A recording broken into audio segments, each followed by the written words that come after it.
De par sa position géographique, le Maroc a choisi de s'ouvrir sur l'espace et le marché européen. Alors, le secteur de transport étant un secteur très important pour réaliser cet objectif.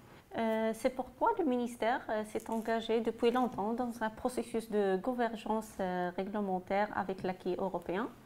Et pour cela, on a élaboré un plan d'action indicatif sectoriel où nous avons identifié les actions prioritaires en termes de sécurité routière et qui peuvent concrétiser cette convergence réglementaire. Dans le cadre de la mise en œuvre du programme Réussir le statut avancé, ce département a bénéficié de plusieurs projets de coopération technique à travers les instruments qui sont financés par l'Union européenne et qui sont gérés par la Direction du Trésor et des Finances extérieures. En particulier tout ce qui est TRAIEX, assistance technique et projets de jumelage. Parmi les projets de coopération technique dont on a bénéficié dans le cadre du programme Réussir le statut avancé, on trouve la réalisation d'études d'écart et d'impact entre le droit marocain et le droit européen en matière de sécurité routière. L'objectif étant justement d'évaluer l'écart entre le droit marocain et les exigences et les bonnes pratiques européennes. Ces études ont montré qu'il y a peu d'écart entre la réglementation marocaine et l'acquis européen.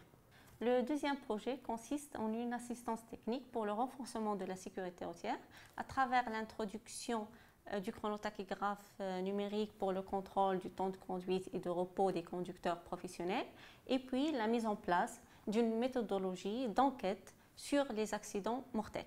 Ce projet d'accompagnement a permis de mettre en place une feuille de route pour l'adhésion du Maroc à l'accord européen AOTR.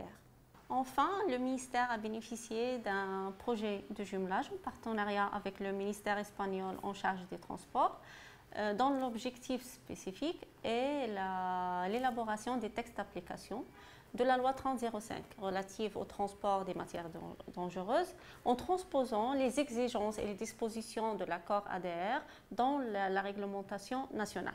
L'ADR, qui est l'accord européen sur le transport des matières dangereuses, implique plusieurs intervenants, et publics et privés.